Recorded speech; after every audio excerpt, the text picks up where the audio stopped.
A very good afternoon, distinguished participants, distinguished speaker. Welcome to this webinar organized by our three institutions, CSIS, Rajaratnam School of International Studies in Singapore, or RSIS, as well as National Graduate Institute for Policy Studies, or we know as GRIPS in Tokyo. This is, I think, a continuous cooperation between the three institutions. We organized several webinars already during the pandemics since March. And I think this one also is going to be a very important discussion that we are going to have. As we all know, before I forgot to mention that we acknowledge the presence of Ambassador Kenji Kanasugi, the incoming ambassador of Japan to Indonesia. Thank you for joining us. I believe from Tokyo, Ambassador Ishii's term, I think, will be ended pretty soon. And we are looking forward to meet Ambassador Kanasugi in Jakarta, hopefully physically, not through Zoom by the time you are in Jakarta. And before the pandemic, as we know, we already experienced a kind of uncertain times due to the great power rivalries. A lot has been happening between the US and China, and then the pandemic hit us. The question about the consequences of this great power rivalry continue, and probably is being exacerbated by the pandemic. But with the election of Joe Biden, we are not sure yet, because Trump seems still fighting. But I believe by January 5th next year, the US will have a new president. But whether or not the election of President Biden will reduce the tension or increase the tension remains to be seen. And that's why I think today we are going to have this discussion. We are trying to investigate the impact, the likely impact of the new presidency in the US and the rivalry between US and China in our part of the world, in East Asia in particular. And for that purpose, we are going to have a very experienced and knowledgeable distinguished speaker. We will have Pak Joseph Wanandi, the Vice Chairman, Board of Trustee of CSIS Foundation. And then, of course, Professor Akihiko Tanaka, President of GRIPS in Tokyo. His Excellency Ambassador Ong Keng Yong, the Executive Deputy Chairman of RSIS. And I haven't seen Professor Dewi Fortuna Anwar of the Indonesian Institute of Sciences. She'll be joining hopefully pretty soon. We are going to have 10 minutes max for each speaker, so we can have enough time for discussion. Because I see on the screen we have some expert as well. Our very own Ambassador Rizal Sukma is on the screen. He's back in Jakarta, done with his confinement in London. Now he's in different confinement in Jakarta. But I believe Bang Rizal will have a lot to say about this topic. And I see as well Professor Mioba from Kanagawa University in Japan, and Dr. Adrian Ng, Joel Ng, and Sean Ho, and others. Ambassador Imura, I believe they are going to have something to say as well on the topic after the speakers. Now, before I'd like to invite Pak Yusuf Wanandi first to speak about 10 minutes. Screen is yours, Pak Yusuf. Thank you. Thank you, Philip. Well, let me start to say that I don't have, of course, the magic lamp, to show what is going to happen in the near future in relation to the United States after the elections, after so many upheavals has happened and still are happening in the United States. But let me try. The United States presidential election is not just about the United States. The whole world is waiting to see how US foreign policy may change in the coming months. For us in East Asia, we anxiously wait for the impact of Biden winning the elections on the global dynamics and the US-China relations in particular. Well, you know, two big powers cannot live with each other, and that is the Thucydides trap. In the present era, these powers are the United States and China. China-US relations is currently the most important, as global order could only be established through orderly and productive relationships between the two. Neither country could be able to realize its true full potential if opposition by the other impedes progress. At present, the dynamics are unfortunately counterproductive. All the pillars supporting sound China-US relations, security, economic development, and culture are being wrecked by both sides. It is mounting security concerns on every other dimension of the US-China relationship. Economic and cultural gains cannot fully compensate for perceived security losses. A recent public opinion survey indicates that citizens in the US and China increasingly view each other as a threat. The American public's unfavorable ratings of the PRC in 2019 exceeded even the very high unfavorable ratings in 1989, the year of the Tiananmen Square violence. Moreover, there is now an unmistakable trend in both the US and China towards assuming that civil society and educational organizations working on one another's soils are instruments of subversion rather than mutual understanding and shared benefit. For the US, for almost 2 decades, has undermined its own greatest soft power, which includes orderly governance at home and generally responsible behavior abroad. A series of issues have undermined their credibility.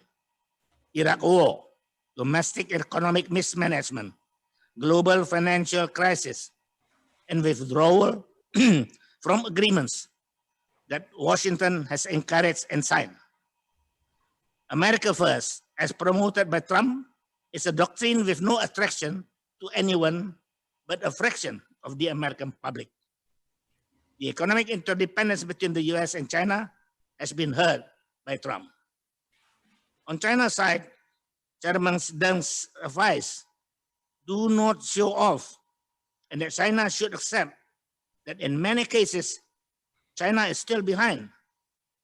If you remain pragmatic, you know when to stop and when to push ahead. Looking at China's policies of late, which some have been assertive towards the neighboring countries, it seems that Deng's advice needs to be revived.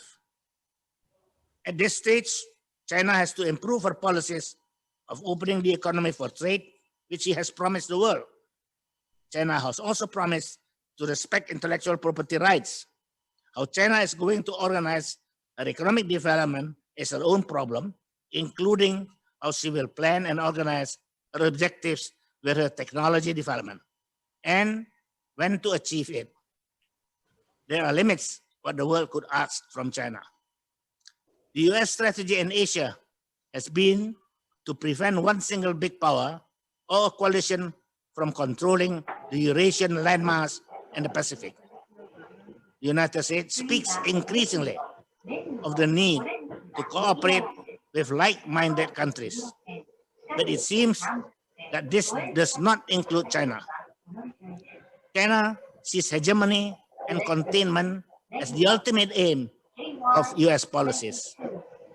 At present, the US is facing China and Russia that are conducting joint military exercises as a deterrence against the United States.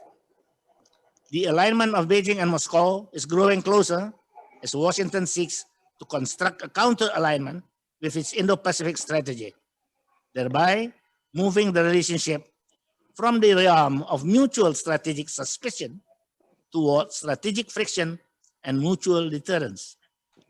Thus, the signals of the declining cooperation between the United States and China are everywhere. The current trade frictions between China and the US are inflicting pain on the global economy as well as on the citizens of both countries. Taiwan and Hong Kong are, of course, big issues in their relations. The unanimous passage of the Taiwan Travel Act 2018 was signed by President Trump without making any statement expressing the intention to implement the act, consisting with the 3 communiques and the Taiwan Relations Act, which has been the documents that provide the framework for China-US relations for 40 years. I argue that East Asia is lucky that Biden has won the election. If Trump is re-elected, it could be a calamity for the US and the world. The US could never recover from her former leadership of the world. In that case, a new rational president, quote unquote, such as Biden, would be rational and more sensible to China. But either way, the US policy towards China remains strict. The US will continue to think that China is not always honest in implementing her obligations and promises. With Biden as the new president, the US and China could have some mutual basic understanding and lay down some basic agreements on how 2 big powers should go about running the international order, and peace, stability, and development in the world could be maintained. The world cannot accept a hegemon anymore in the future. International relations should be multilateral. China and the US could be the primus inter pares. Now, the US and China must decide whether they will pursue primacy and dominance or seek regional balance by making room for one another. The latter approach seems feasible and advisable, and the former does not. Both sides have to answer the questions each other put to the other. Will the United States make room for China internationally? And will China allow for the United States influence in the region, especially in the Asia Pacific? What can we expect now that Biden has won the election? First, maybe we have to be reminded that Trump has not been willing to accept defeat and transfer authority to Biden. This means, another 2 months, possibly, until the 20th of January. This means that he can still create obstacles for Biden, especially if he himself or a member of his family plans to run in the 2024 election. Some members of the GOP or the Republican Party will continue their support to Trump. Biden will come across difficulties in changing some of Trump's earlier policies, most of which, in fact, did not make sense. But he still has 73 million plus votes supporting him, which is a healthy number of support from the public. Second, Biden will be most probably face a Senate that will be dominated by the Republicans, should they win the special elections for the 2 seats in Georgia State, which will then give seats to 52 Republicans and 48 Democrats in the Senate. President Obama has 6 years of resistance from the Senate, since it was won by the Republicans in 2010 and damaged a lot of his programs. Third, President Biden will face also pressures from the left wing of his party and made it more difficult for him to change Trump's earlier policies. Fourth, Trump's policies have damaged the image of the United States, particularly due to his arrogant and contemptuous ways of delivering his messages, including to the United States alliances and friends.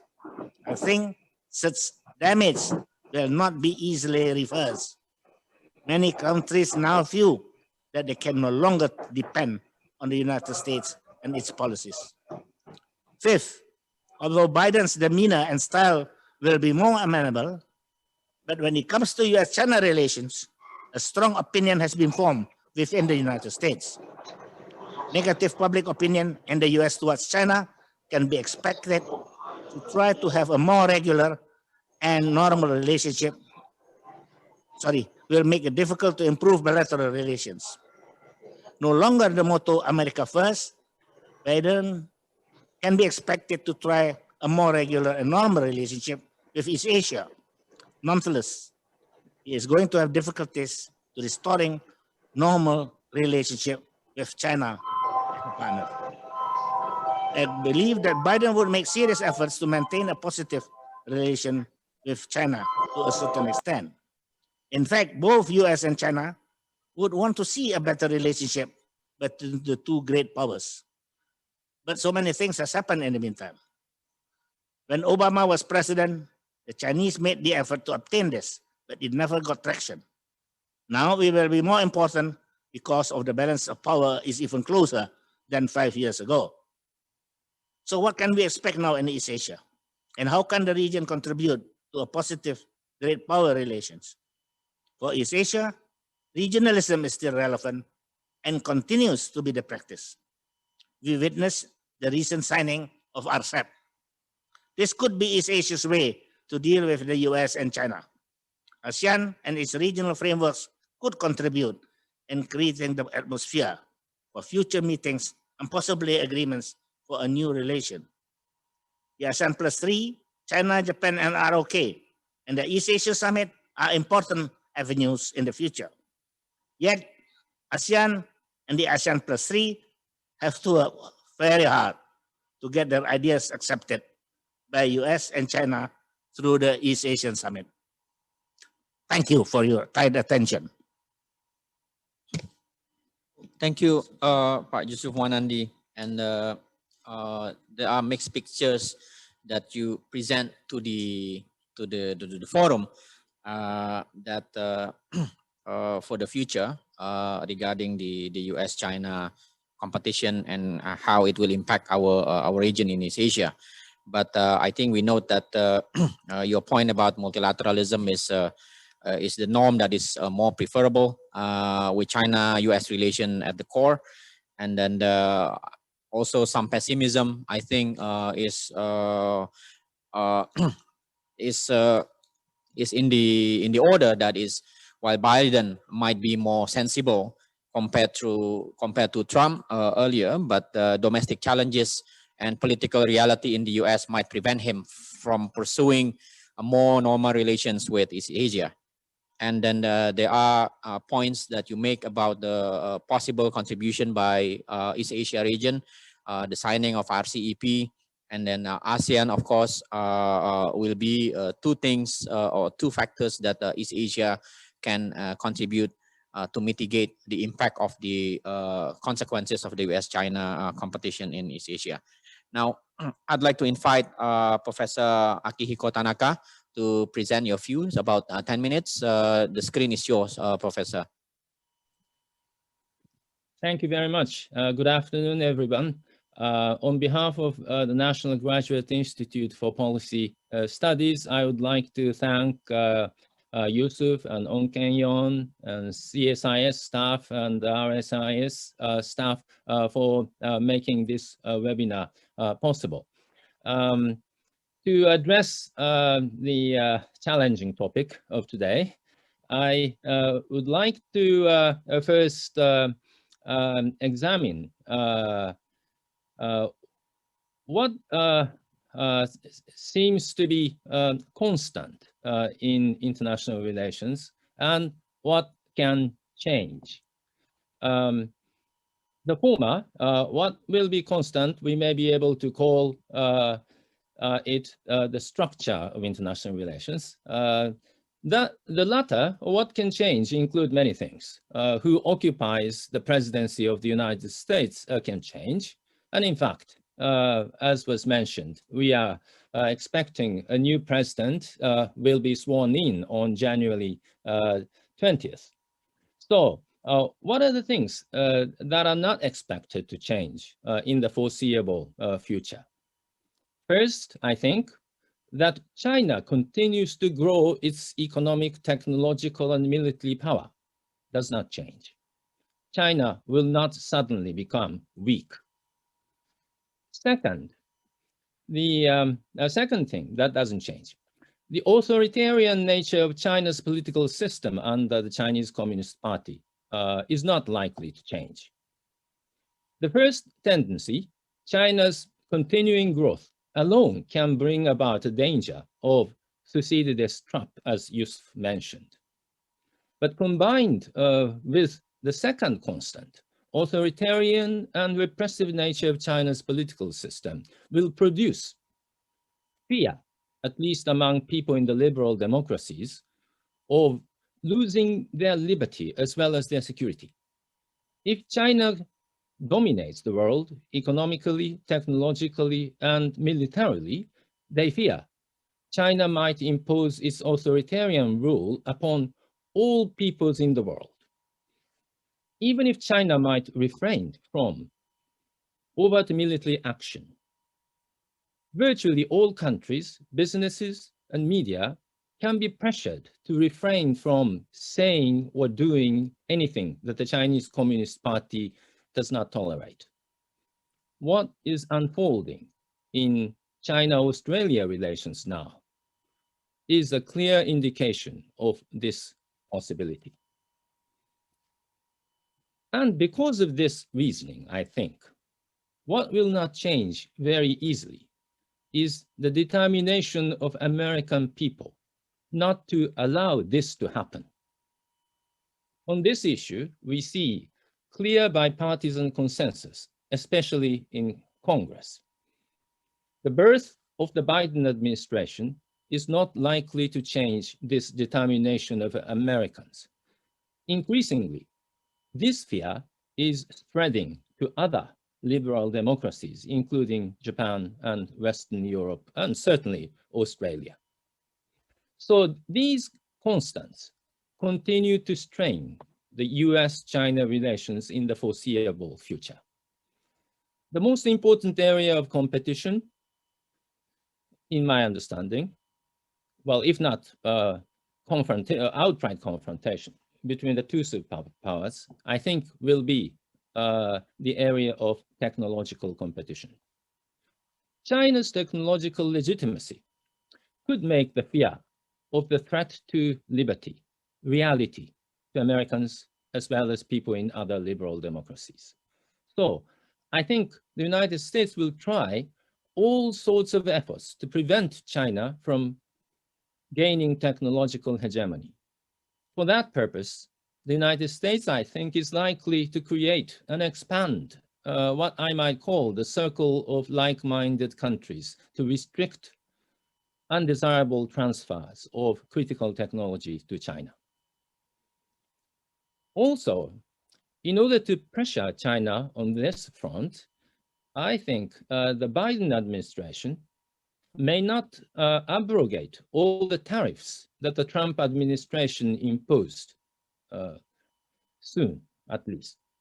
And it's a bit strange to say because Mr. Biden criticized Trump's trade war. But in my understanding, Mr. Biden is likely to demand China to fulfill the first stage agreement that the Trump administration concluded with China last January, as it was not an agreement between China and Trump, but an agreement between the two sovereign states. I think this agreement could be useful for the Biden administration to have better negotiations with China. But of course, with the coming of the Biden presidency, many things can and will change. He already announced that the United States will come back to the Paris Agreement of climate change, and that the United States will not withdraw from the World Health Organization, contrary to President Trump's declarations last spring. Mr. Biden also stressed the importance of the alliance. The NATO allies welcomed this. In the telephone conversation with Prime Minister Suga, Mr. Biden reiterated the commitment of the United States to the defense of Japan, including the Senkaku Islands. So we would be able to expect a significant reduction of tension among the US allies. Such institutions like G7 could once again become a forum to work out a unified policy stance of their approach to many issues around the world. Mr. Biden and his foreign policy team also would participate in ASEAN-centered international frameworks more actively than the Trump administration. American diplomacy will become more predictable. As his announcement of the return to the Paris Accord and his appointment of John Kerry as a US envoy on climate change indicate, climate change can be a major focus of his foreign policy. This is a welcome change to the international community because unless the United States and China make serious efforts to reduce their greenhouse gas emission, the efforts of all other countries will become useless. Xi Jinping already declared that China tries to achieve net zero emission by 2060. So if the US becomes ready to make bold efforts to cutting back on greenhouse gas emission, COP26, which is postponed because of the COVID-19 to the next autumn, can become a significant international gathering to accelerate joint international efforts. Well, in my opinion, if only not to give excuse to China from retracting from the carbon neutral commitment, it is quite important that the United States becomes serious about climate change. Next year, we hope that the world could enter a transitional period from the pandemic to the post-pandemic world. During this period, one of the most important issues could be the distribution of effective and safe vaccines. It seems only natural that the countries where effective and safe vaccines are first developed tend to distribute them to their citizens. But eventually, vaccines should be available to people all over the world. A new international framework called COVAX Facility, a joint mechanism to buy and distribute vaccines throughout the world, established by the initiatives of Gavi and CEPI and WHO, is expected to play an important role in this transitional period. Many countries, including Japan and China, have already committed their cooperation. The United States, unfortunately, has not joined this yet. With the coming of the Biden administration, I think Japan and other countries should persuade the US to join the COVAX facility. So if these areas of cooperation on global issues spread, the atmosphere of international cooperation improves. But we do not know if China refrains from assertive actions in South China Sea and the East China Sea. We do not know if China refrains from imposing more repressive measures in Hong Kong. Well, recent arrests of liberal activists suggest a contrary direction. Further, we do not know if China refrains from such bullying as it does to Australia. If China's behavior becomes less assertive and less self-centered, the atmosphere improves and the process of international relations would become more cooperative, even though the structure remains competitive. If not, the atmosphere remains only an atmosphere. With this, I would end my presentation. Thank you very much. Thank you, Professor Tanaka.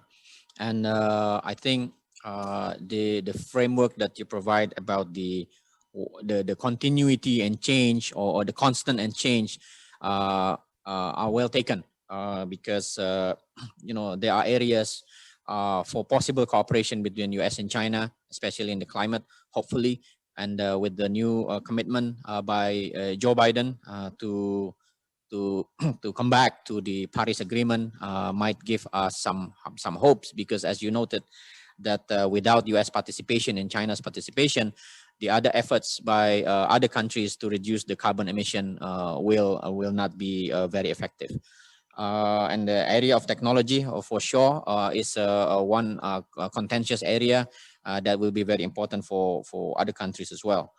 Now I'd like to invite Ambassador Ong Keng Yong to give your views on the topic for 10 minutes. Ambassador, the screen is yours.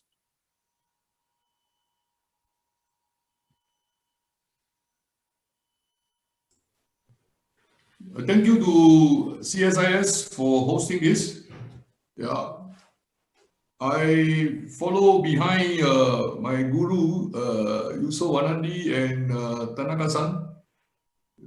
They have covered much of the things that we are interested in. Maybe I will just quickly sum up. I share their various points, but since I'm the third speaker, I think I can just sum up and say that it is going to be a challenging time, even though it is a different president in the United States of America. Yeah, maybe Mr. Biden is less egoistic than Mr. Trump. But looking at the situation in the US, we are confronted with three basic issues. Yeah, the American president will be focused on domestic division in his country. Yeah, we have read so many things about left and right. What about the center? Even now, center people of different persuasion have different opinion about what is the center in American politics. So first D will be domestic division. The second D will be what I call the American debt. The debt situation in America is very bad. Various studies are now focused on how can the US economy, how can the US society sustain that high level of debt.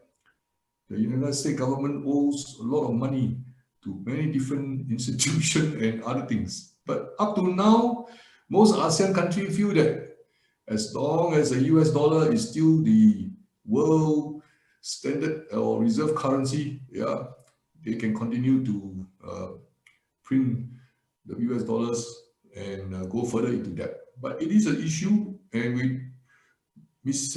Janet Yellen hoping to become the first lady Secretary of Treasury in the US, this issue of a debt will be very much in focus. That means that Biden's attention will be further distracted.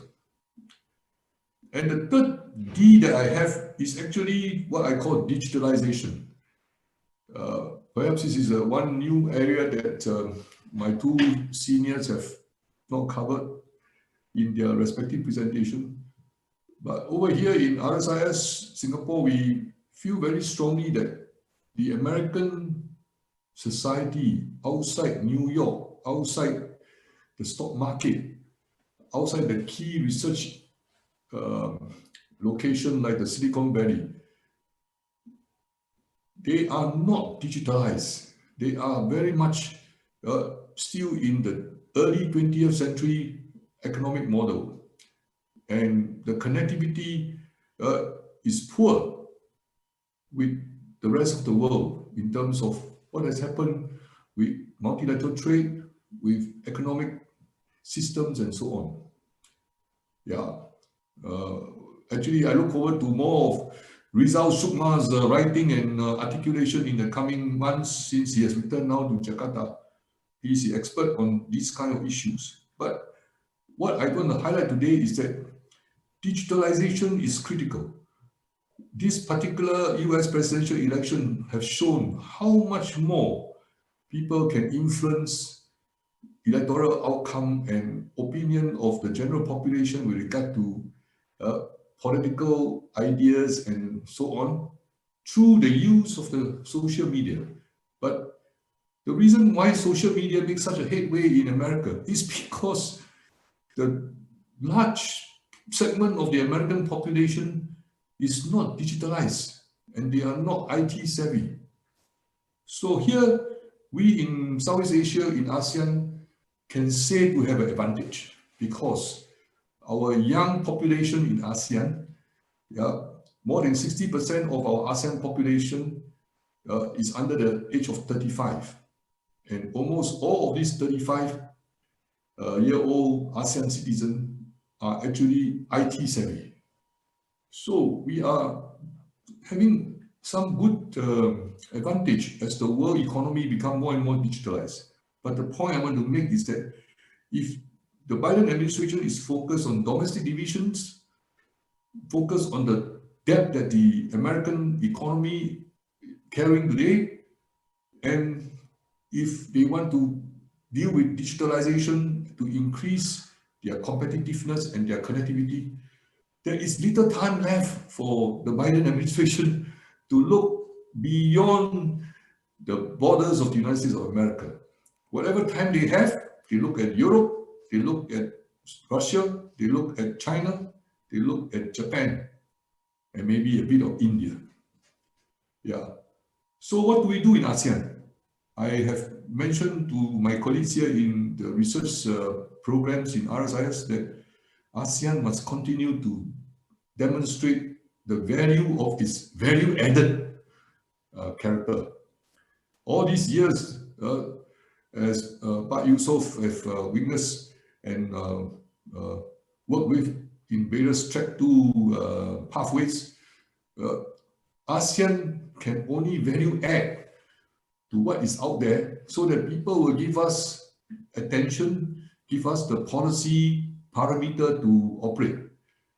And also for all the ASEAN member states, respective ASEAN member states, if we can do this value adding, we can play a role. Small country like Singapore, Brunei, yeah, Laos, Cambodia, we can have our voices heard, and maybe we can do a bit more because we are always focused on value adding. So ASEAN value adding, we were right on the existing mechanism. But Yusof have talked about the East Asia Summit. Yeah, I think that is something we should now do more, use more to engage the Biden administration and even all the other big countries around the world. And we have heard about the arrival of RCEP, yeah, and we also have the Cptp, yeah. So these are things which the Biden people will have to look at because they need to go back into the multilateral trading system. There is no other pathway for them to maintain US dominance or supremacy in the global system except through economic and trade mechanism, yeah, because that generate money, that generate a certain influence. Yeah, all of us are dependent on trade. If the American decided to use maximum pressure on whatever they don't like, then we are having to bend a bit here and bend a bit there to continue the relationship going forward. So I thought that this is a time for ASEAN to go back to our original mission. Our original mission focused around growing our own respective economy, our own society. Yeah, don't allow Southeast Asia to be used by other people for their respective competition and rivalries. Yeah, how we do it, because we got no what we call the kinetic power. We don't have military strength, and even in the early years and now, our soft power is still relatively minor compared to others. So we focus on getting people together, convene meetings, and value adding. So EAS, ADMM+, yeah, even the ARF, Papa Yusof, can be refreshed and do more. Yeah, Biden and his people will be focused on Hong Kong, Taiwan, yeah, South China Sea, and now maybe Mekong. Yeah, all this means that they will look at ASEAN and our development and needs in Southeast Asia as a secondary agenda. But never mind, secondary also means that they will still be present and be available to help us as long as everyone maintain peace and security. It should be something that we can be grateful for.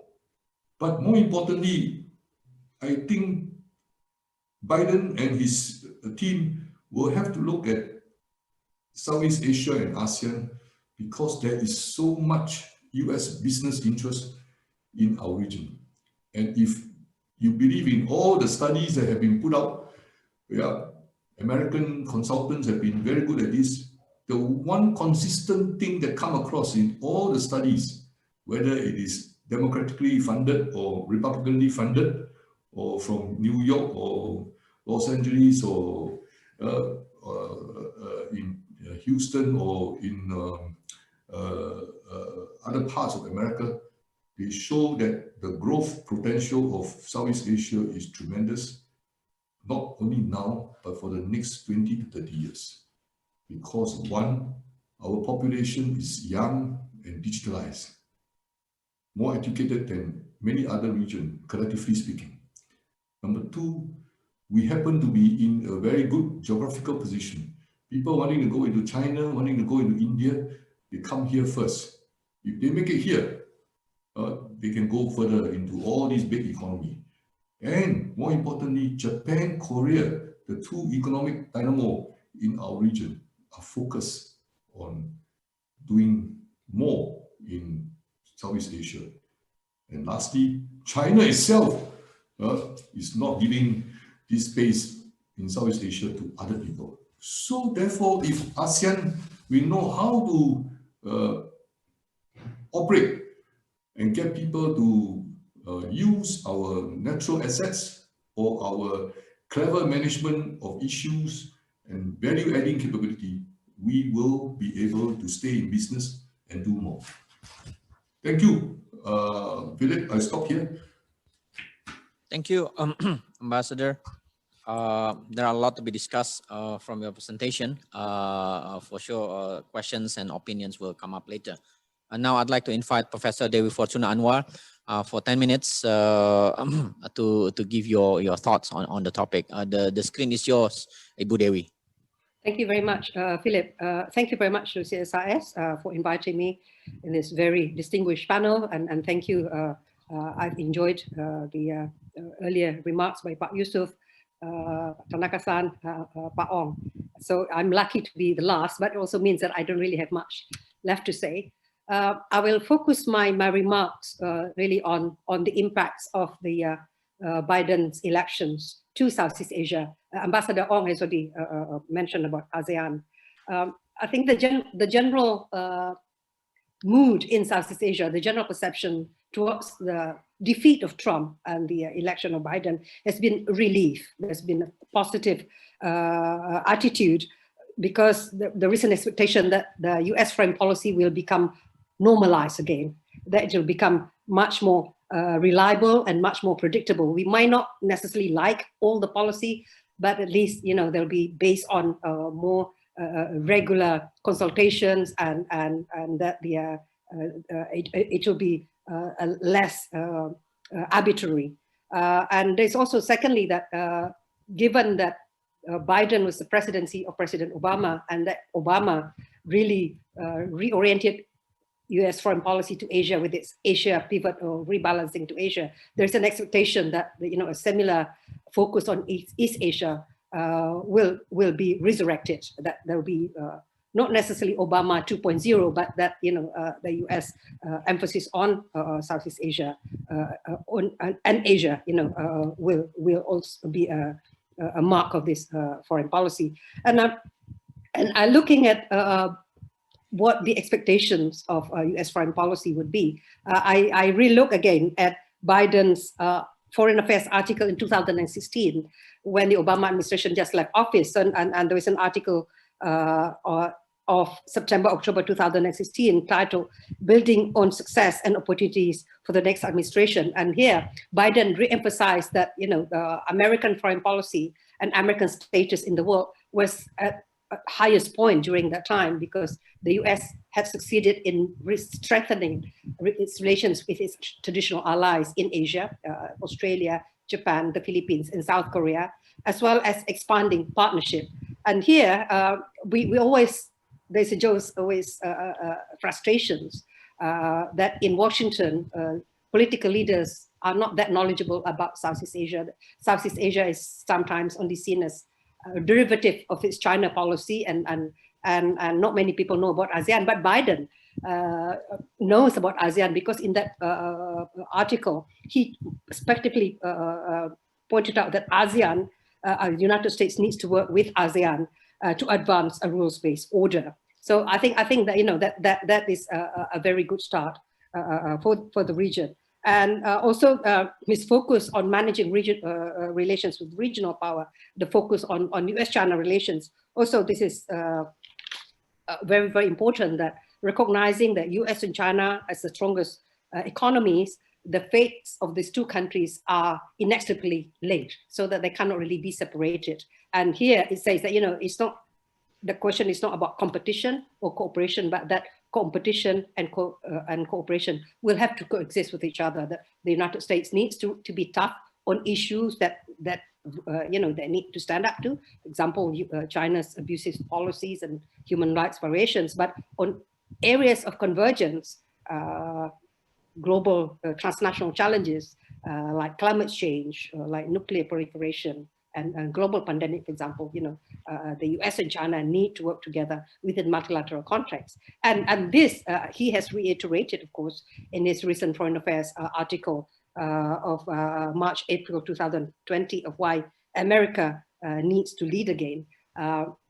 Very scathing criticisms of Trump's foreign policy, which has alienated both allies and partners, and led to a very diminished American standing in the world. And in Southeast Asia, this perceptions of the diminishing of American standing was born very clear in a survey carried out by ISIS late last year, and it published early this year in a State of Southeast Asian publication. It clearly shows that the US has really lost its position within the region. When Southeast Asian countries are asked about which country is most influential, both politically and economically, China, by overwhelming majority, by over 70% of people in the region, right, regard that China is the most important political, the most influential politically and economically, at over 70%, while the United States lags far behind at only about 7%. And when questions about reliability, as a strategic partner, as a security partner, the US has really gone down, because during the Trump administration, attention to ASEAN has really diminished. Trump only attended one East Asia summit, and did not in fact fill the post of the US ambassador to ASEAN in Jakarta throughout that administration. So that Biden is right that United States needs to work hard, and he correctly pointed out that in his article that leadership does not come by magic, that it has to be earned, and that United States need to be much more consistent and work hard here. So there is great expectations in the region that the US will again pay attention to multilateral cooperation and will support ASEAN centrality. But looking at particularly on issues that are of concern to countries in Southeast Asia, the Foreign Policy Committee of Indonesia carried out a survey about the top priorities for the region. And the top priorities are first, economic recovery, which has been devastated by COVID, then the COVID-19 pandemic itself, and then unresolved territorial disputes, particularly the South China Sea, and US-China rivalry. So while for most of us, US-China rivalry comes at the top, for people in the region, it's economic issues that matters the most. Now, on the US-China rivalry, countries in Southeast Asia have been very concerned at the escalation of tension between US and China under Trump, particularly with, it seems to be at all levels, the trade war, the conflict over technology, even conflict over COVID-19. So multiple areas of conflict. So there is an expectation that under Biden, with his more nuanced approach to China, where in the US will need to be tough on China on certain issues, but that it is willing to cooperate on China on other issues, that this fear that Southeast Asia will be increasingly divided or be forced to take sides. Hopefully it will be lessened, because that is the fear of Southeast Asia, that our region will again be used as a theater of conflict that at the regional and also at the national or even subnational levels, that we would be vulnerable to proxy wars as these two superpowers compete for influence. So if there are areas of cooperation, that will also include other ASEAN countries, and in areas where US needs to be tough, particularly in the South China Sea, that is also of great interest to Southeast Asia, that will be welcomed by Southeast Asia. On the economy, Biden mentioned about, the US will oppose protectionism now, and this will be of great, interest to the region as well, because the trade war between the US and China has really hurt Southeast Asia. When in the survey carried out by ICIS, all countries in the region said that that the trade war between the US and China have really harmed the economy, and in fact, Indonesia ranked highest of the concerns, because the trade war has really harmed Indonesia's economy, because Indonesia is much less competitive in comparison to many other ASEAN partners. So if the US and China trade war is eased, it's no longer as intensified, and we need, that protectionism, America First policy is reduced, there is an expectation that it will also help us to in our economic recovery. Also on COVID-19, under Trump, this is also an area of contestation. So under Biden, he has emphasized the willingness of the United States to work with multilateral institutions with other countries on COVID-19. So that would be of course very welcome for us. Now he emphasized about reintroducing democracy onto the global agenda, revitalizing democracy in America, and also bringing back democracy to the global agenda. And how will this be perceived within the ASEAN region? I would argue that this is a very important policy. There's a general consensus that a democratic president tends to be much more value-oriented in its foreign policy than a Republican, which is more pragmatic. So under a democratic administration, attention to values like democracy, human rights, and good governance and environments will be intensified. And countries in South Asia tend to be a bit mixed about this. There are concerns about interference in the internal affairs of the member states of ASEAN, for example, greater US scrutiny on democracy and human rights practices will make a lot of leaders, regimes in Southeast Asia uncomfortable. But at the same time, given the real decline in democracy and human rights globally and within ASEAN, there's been a general decline, and there have not been much talks about democracy and human rights after the signing and the adoption of the ASEAN Charter. We seem to have abandoned this, and like in Indonesia, the focus on economic development and infrastructure building, the interest on attracting FDI, particularly from China, has also led to concomitant decline in commitments to democracy and human rights, and also this growing concerns that the China model of economic governance could be seen as a winning model. And while this might not be of issues to some, for a lot of us in Southeast Asia, particularly amongst the civil society, this is a great concern, and this is reflected in the huge demonstrations in Thailand, also demonstrations in Indonesia end of 2019, and also recently 2000 about this democratic deficits and the state capture by vested interests, for example. So there will be a bit mixed reception to this greater emphasis on democracy, but I think that it will be good also to focus ASEAN again on this issue.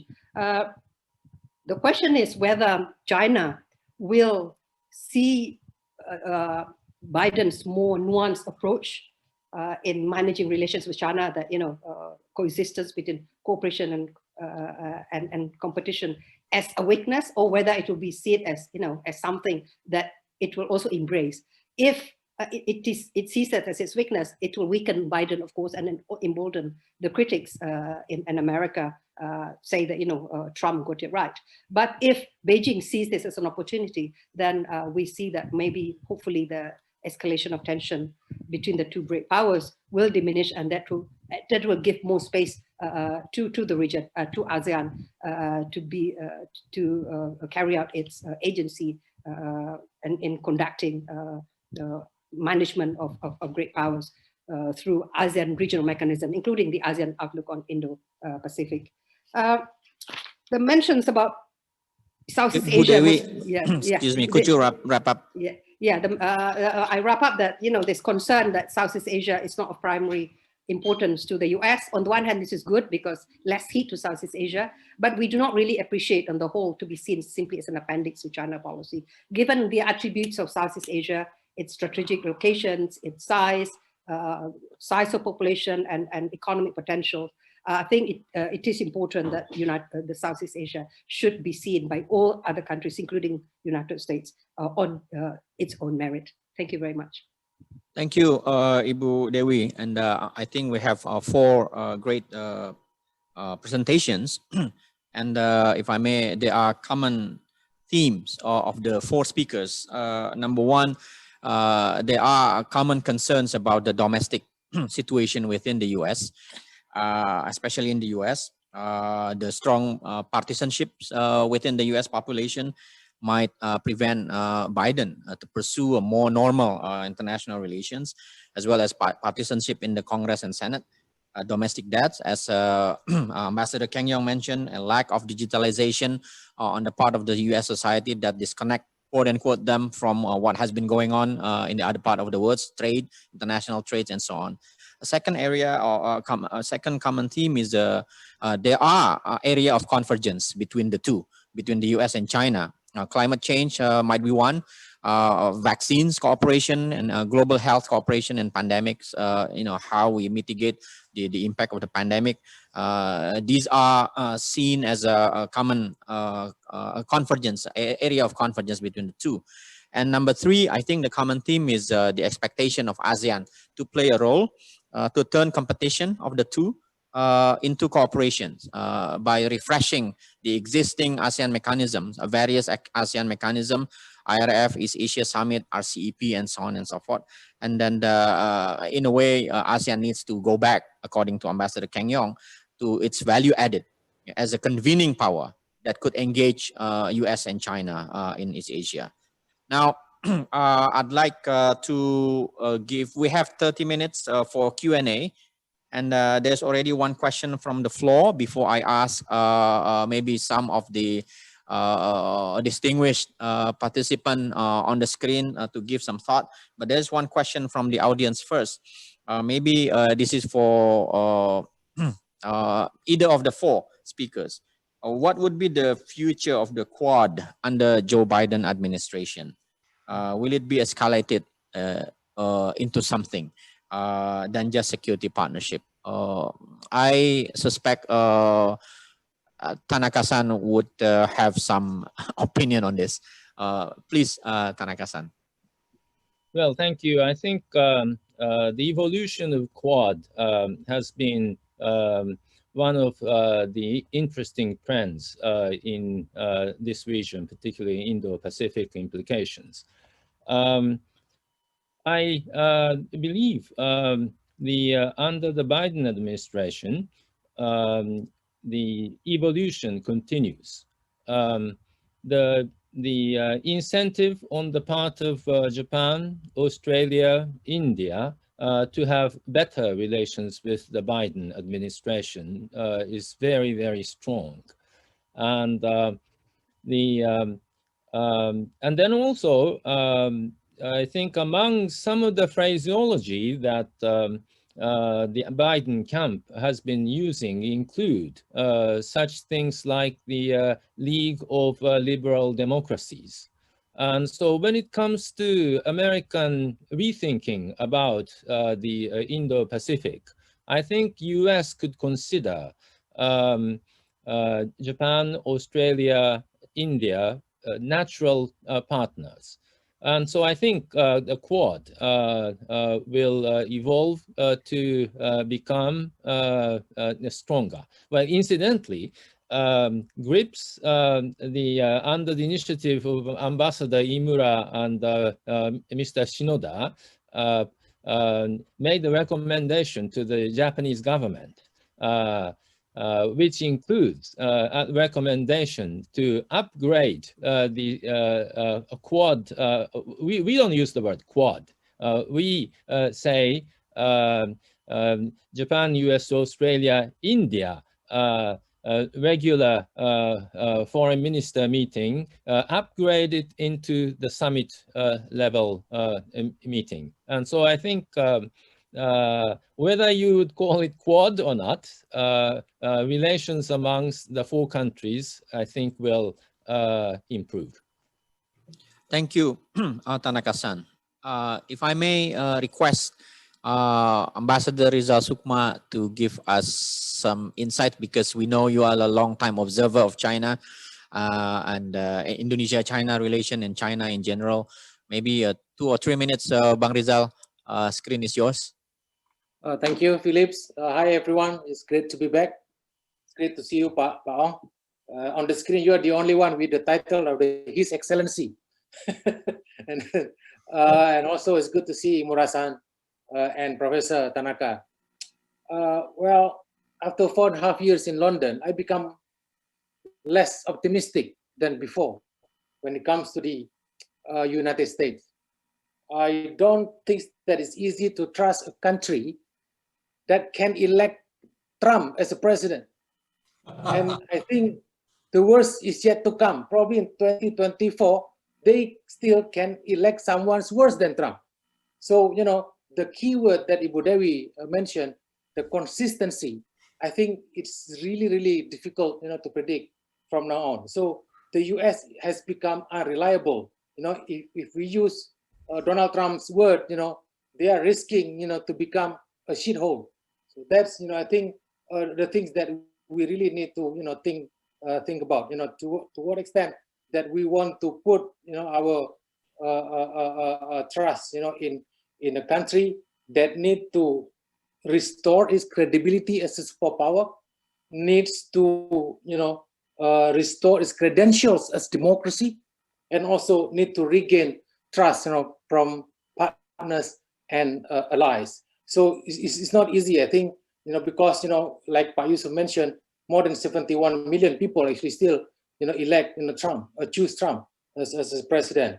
So the future of the US, I think, you know, still on this very shaky foundation. Not to mention that I think Japan and Singapore and all of us need to educate the US now that Asia is not China, India, and the rest. So if you read the news of the Financial Times, you know, they're planning to have these 3 departments within the National Security Council, which deal with first China, second India, and then third the rest. The rest means Japan, South Korea, and all Asian allies of America. Then, you know, I think we still need, you know, to educate the US about Asia. Second point on China, I completely agree with Pa Yusuf that, you know, we all need also to educate China, you know, to revisit Deng Xiaoping's principles, you know, in diplomacy and in foreign policy, because, you know, we don't need this warriors, you know, diplomacy that they've been, you know, doing over the last 3-4 years. They, you know, will create more unnecessary enemies also. So I think when it comes to China, so Indonesia, I think is much better position, you know, to tell them. So we need, you know, some kind of division of labor here. Singapore and Japan can tell the US and how to, you know, actually change and then conduct its, you know, Asia policy, and Indonesia can tell the Chinese, you know, how to behave in the region. So thank you, Philip. So that's my short, you know, comments. Thank you, Bang Rizal. While we are at it about this democracy, the credential of the US as the democracy, questions from the floor through the Q&A box on Zoom. There are 3 or 4 asking about this democracy promotion, and as if, you know, it should be pit between democracy and non-democracy, that is US against China. And then also, as Professor Tanaka mentioned in his remark, that one thing that would not change is that the authoritarian nature of the Chinese political system, and that will embolden always the US policymakers and probably US society to deal with China head on. Now, if I may have a question to all panelists, will it be possible to have a cooperation between these two superpowers that has completely different word value and a very different political system?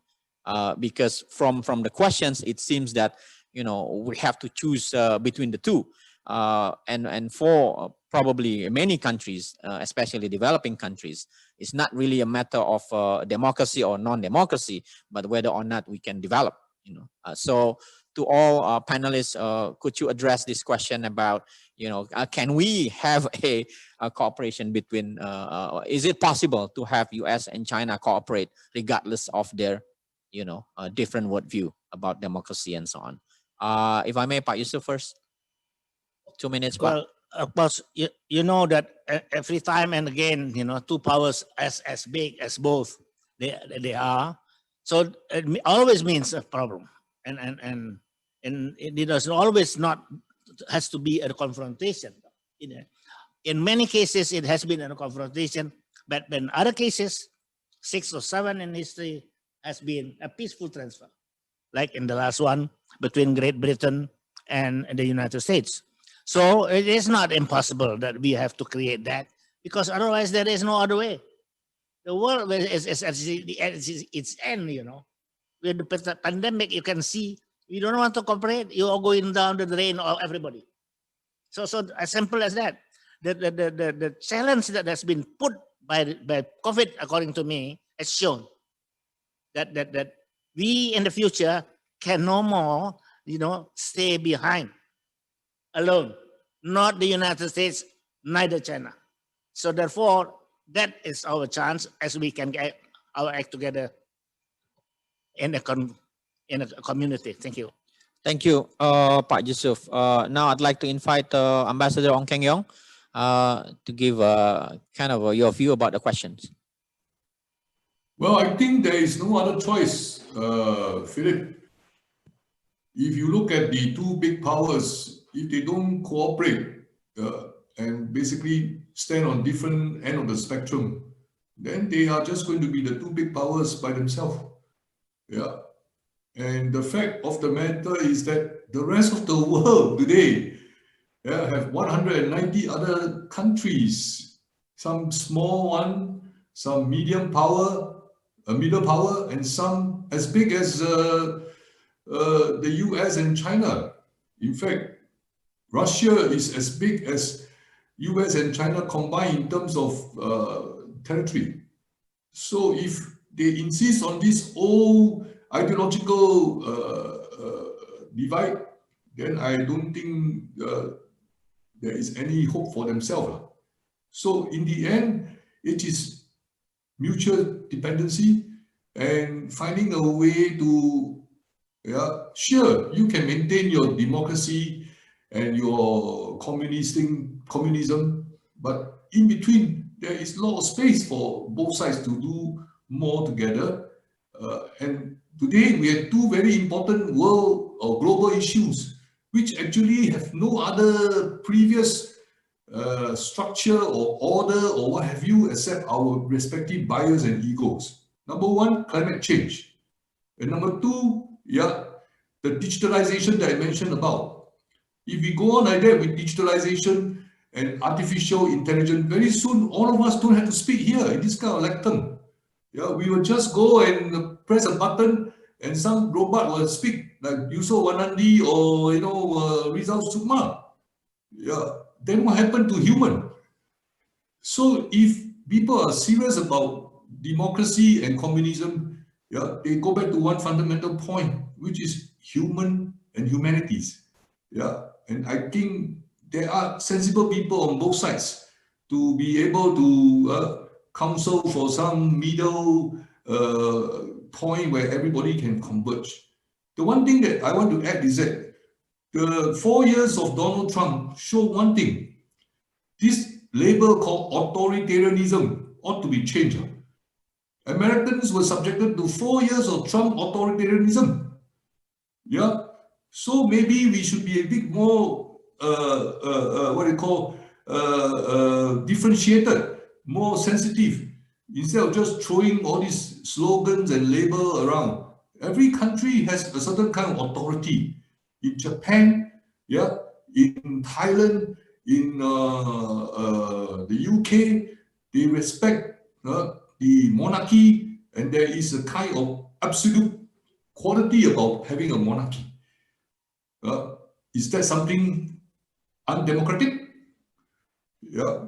So I feel that there is enough room for both powers, US and China, to work together on how do we look at managing the climate change? How do we handle the complete taking over of our life and the way we know the world as it is by the machines and the automation and the digitalization? Thank you. Thank you, Ambassador Ong Keng Yong. Ibu Dewi, 2 minutes, please. Yeah, okay. Foreign relations, in conducting foreign policy, there's always this divide about interests on the one hand and values on the other. When do interests prevail or when do values prevail? Values are, of course, important in conducting foreign policy, but most time, countries' foreign policy are based on interests, and their interests, there are between the United States and China. There are, of course, divergent interests, but there are also a lot of converging interests, and I think Biden has mentioned that. And in terms of the promotion of democracy and the US taking the lead again on democracy, I think it is recognized, as Rizal and Yusuf mentioned, about the US itself needs to get its house in order. I think this is recognized very much by Biden and the coming administration, that you cannot simply tell the world to follow you if the US itself democracy is not in a very good health. So I think it recognizes that people will only listen to the US talking about democracy when it gets its own house in order in terms of better protection for minorities and better integrity of its democratic system, which, by the way, Trump's denial of Biden's win has actually undermined the democratic process in the United States. Will countries in the region join in this alliance? Some countries will, but countries in Southeast Asia, Indonesia, in ASEAN, we tend to be much more inclusive in our outlook, including in democracies rather than us and them. We would like to engage with all countries aspiring to be democracy, like in the Bali Democracy Forum. So, there's no easy answer for it. But I would argue that while there'll be those who are much more ideological, at the end of the day, it's interest actually, it's the most important in conduct foreign policy. Thank you, Ibu Dewi. Professor Tanaka, 2 minutes, please. Well, thank you very much. I think, in ultimate terms, it's very difficult for the two countries with completely different value system to get along.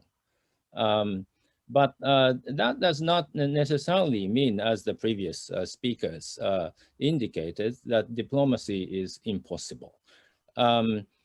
For example, with China or with the former Soviet Union that had huge stockpiles of nuclear weapons, you cannot simply destroy them.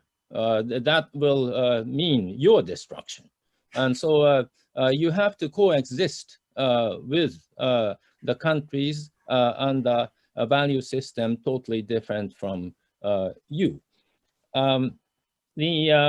And then in my understanding, the Biden administration, although emphasizing democratic values, I think he used the word power of example rather than imposition of American system on others. Well, in a way, liberal democracy under the current world is in defensive. And the US under the Trump administration endured all sorts of authoritarian pressure from the president to resist, to keep American liberal democratic system. Well, maybe because I had not been in the United Kingdom, I feel somewhat more optimistic about the United States than result. I trust the country that can still defeat Mr. Trump. You know, under a authoritarian figure like Mr. Trump, with all sorts of tendency of all terrible authoritarian leaders around the world, the US maintained its law and finally defeated him in a completely democratic election. And I think, but then this still means that democracy is on the defensive. And US has to restore its division, and US has to be careful in expressing their opinions about other countries' opinions. I think the one good tendency among the incoming leadership in the Biden administration, they tend to be more humble than for American Democrats. And so I think the US will create a coalition of liberal democracies and make lots of comments about the necessity of liberal democracies around the world. But I think they try to maintain a balance between their values and necessity of coexistence. Thank you. And I hope the comments from the four speakers answer questions about democracies. There are 3 questions at least about this democracy. I'm sorry that I paraphrased the question so that we can, you know, address more generally. Now, there's a question from the floor, if I may. Maybe this is for speakers from ASEAN about what specific items would ASEAN want to have on the agenda if there would be a ASEAN-US special summit that was canceled back in March. So if there is one, what would ASEAN want to be on the agenda, you know, for Biden to accept? Ambassador Ong Keng Yong, maybe you can start. Again, 2 minutes, please.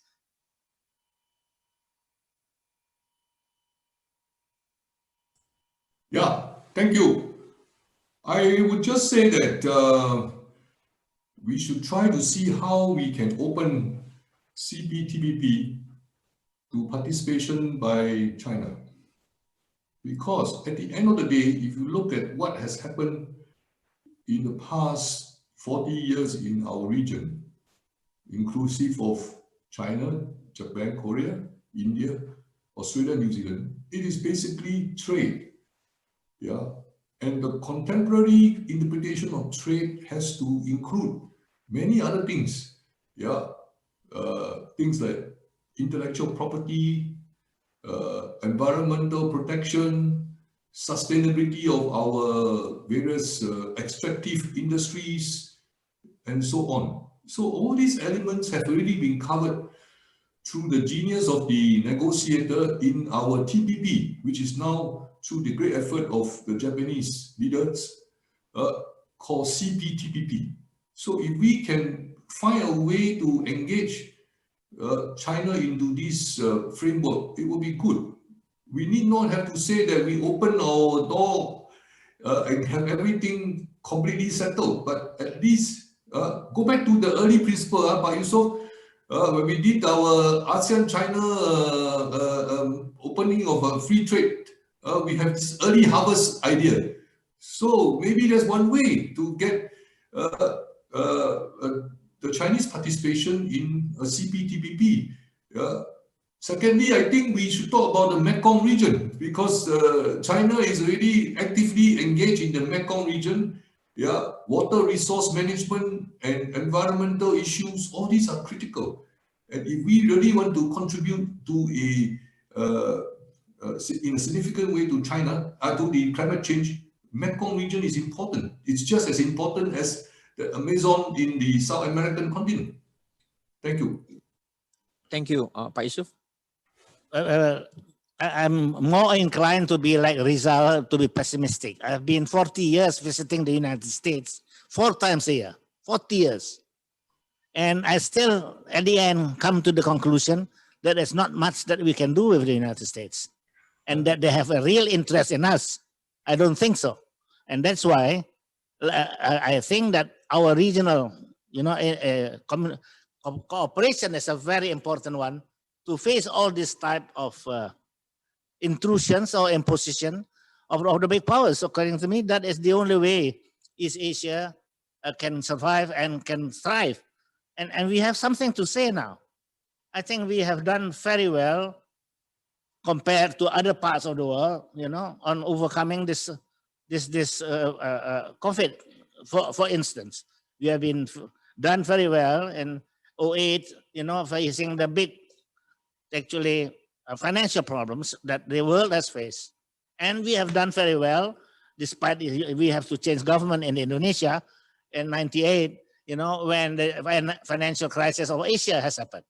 So I thought East Asia could be one of the most important part of the world in the future, because as long as we can get our act together, I think it's something to be said that we can do a little more. And then in relation to the United States, what they should do is listen to others more and not only listen to themselves. Thank you, Pak Yusuf. Ibu Dewi, 2 minutes, your response. Yeah, I'm in between the pessimism and optimism. I'll take the middle path. I agree that there is perceptions about the United States being unreliable partner. It's not going to go anywhere soon. It's true that on the one hand, the great democracy mechanism enables Trump to be defeated. But on the other hand, what has cost American credibility is that hard negotiated agreements could be just abandoned. And then restoring them under a new administration is not a guarantee that another administration like Trump will not again walk away from that kind of agreement. So these problems of credibility is an issue. And here I agree with Yusuf that Southeast Asia, we have ASEAN now, and East Asia, we are now in a position not to act as a supplicant to the United States, but in a much stronger position to say, this is what we are, what we have achieved, and that the United States need to be much more attentive and to pay more attention to us. So educating the United States is also very important. But I'm not going to write off the United States. It is still a great country. It has great potentials, innovation, and the economy, and all those best research universities, and it's still the greatest military power in the world. It's just about managing it. So I agree that the ASEAN and other should be able, to talk with the United States in a way that will help to inform the United States about the region, about the complexity of the region, and giving greater, allowing greater agency to region, and not simply to be sporadic in its attention, and parachute when there's trouble and then go off again and neglect it completely, because it takes time to build trust, but it's very short. It's very easy to destroy.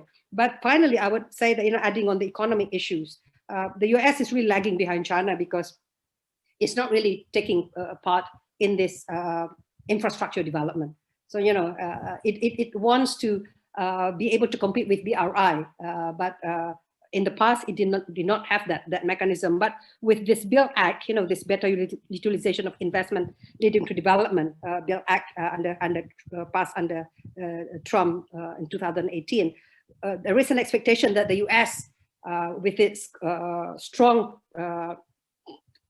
private sectors, will also be able to play a role in infrastructure development. So ASEAN probably need to remind the next administration that the US economy engagement in Southeast Asia should also pay greater attention to this, the follow up the BUILD Act and to the infrastructure need of the region. Thank you, Ibu Dewi. Now, we still have five more minutes before we end the session. There's this one question, and I think this is important on the economic issue that the Ibu Dewi just touched upon. There's a question from the floor that says China is the key economic partner of ASEAN, and the recent OECD projection that China is going to drive global growth, but at the same time, the US will remain the dominant power. Now, what role do we want US and China to play in such a setting? That China is the driving for the global growth, but at the same time, US remain one of the strongest superpowers. Tanaka-san, 1 minute Well, only, please. Yes. Thank you. I think it is a fact that China's economy is going to lead the world economy at least in the coming year, because according to any projections, the economies of most advanced industrial democracies will be stagnant until the COVID-19 pandemic is over. And so the best thing that we all do is to maintain good economic relations with China, and persuading China not to utilize its own market for political bullies. And I think that's what we are going to expect. I think I would like to make some comments about the US and China's relations with Cptpp. I think Biden administration is not easily able to persuade the American public to rejoin TPP. And well, partly because the U.S. had concluded bilateral partnership agreement with Japan. So the U.S. appears to have some of the gains that the TPP gives the U.S. already. And so coming back to the TPP may not be on the highest agenda for Mr. Biden. And then on that respect, I think recent Mr. Xi Jinping's interest in joining TPP, to me, is simply a political ploy. To distract public's view when the United States is not able to rejoin TPP. Well, as long as China continues to maintain the current communist system, it's impossible for the rest of the CPP members to accept it. Thank you, Tanaka-san. Ambassador Ong Keng-yong.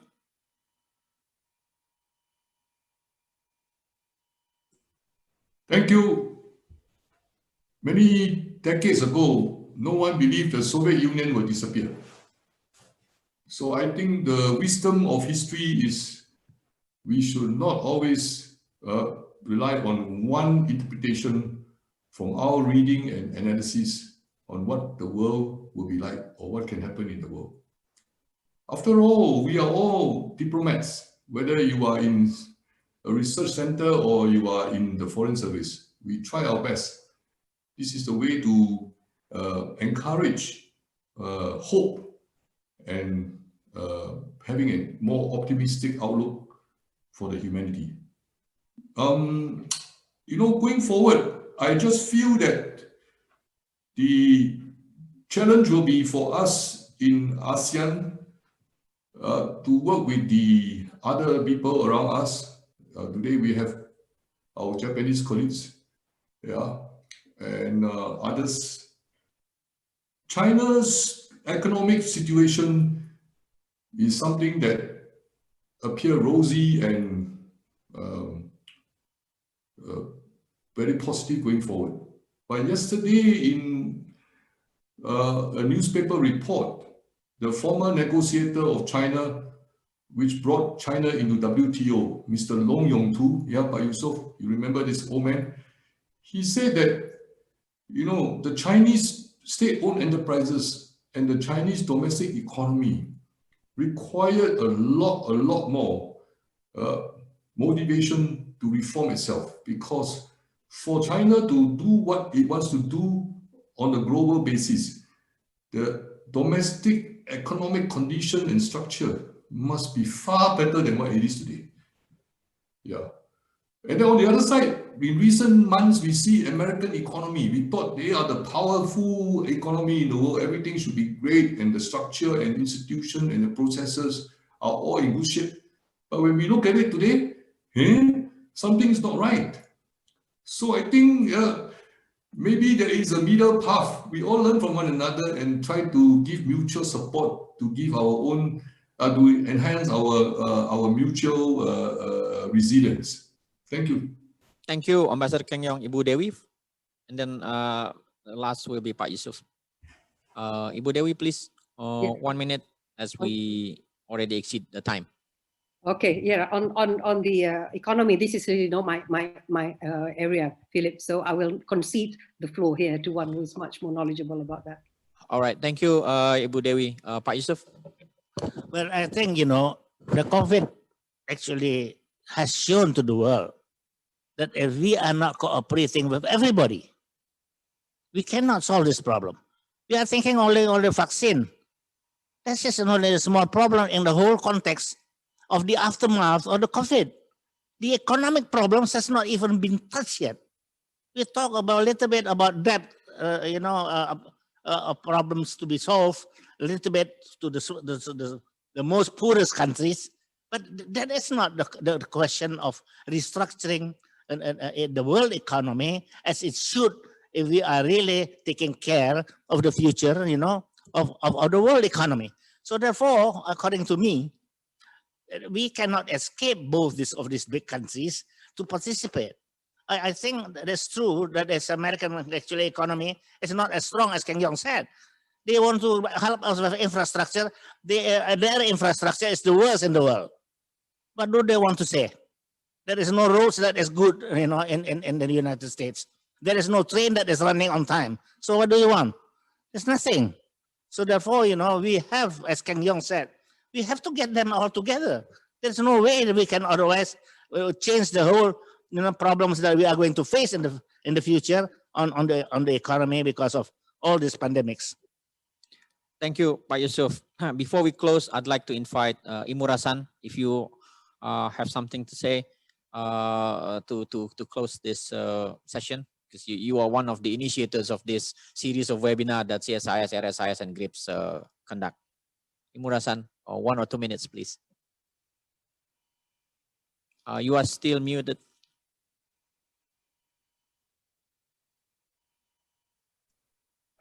Do you hear me? Yes, please. Yes. Thank you very much, Philip. So it has been wonderful and very productive discussions we had.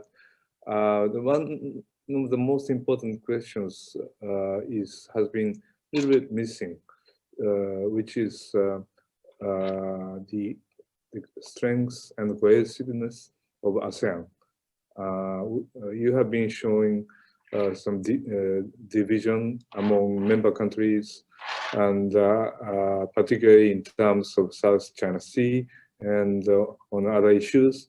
And unless you become cohesive, I'm afraid that ASEAN will be, or Southeast Asia as a whole, will be theater of competition for sphere of influence between United States and China.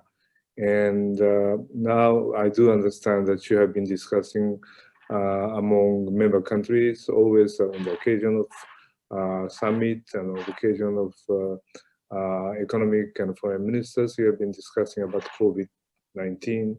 But now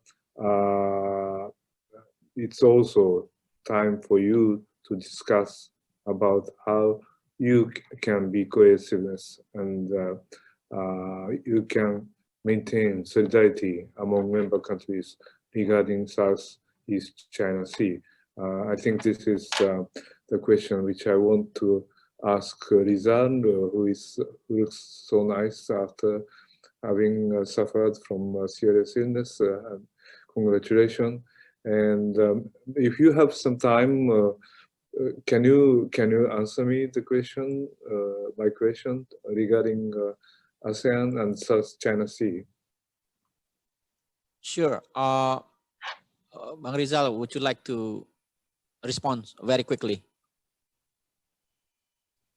Well, the answer is actually, it's very long, so it's been hard to discuss. Probably we need, another sessions, especially on the future of the South China Sea dispute, and how to deal with it. So I think that is a good it's a good topic as well, especially in the context of the new administration in the US. Sorry, Marsa. I can talk more about Brexit now instead of Sarjanasi. Oh. Okay, so Okay. I think we've exceeded the time, and I would not be able to summarize the rich discussion that we have. But one thing for sure is that U.S.-China relation is not one-dimensional; it's a multi-dimensional. So I think we should find ways to engage both U.S. and China for the benefit of East Asia. That's the only thing I can say about the discussion. A summary is yours to make, and the conclusion also are yours to make. I'd like to thank all the panelists, the 4 panelists, for their great insights, and of course the participation from the floor as well. I apologize if I was not able to invite more views from other distinguished participants, but this is not going to be our last webinar. So we hope that we are going to see you again, sometimes very soon. Thank you, and have a good day. Stay healthy. Thank you very much. Thank you. Bye. Thank you. Thank you very much.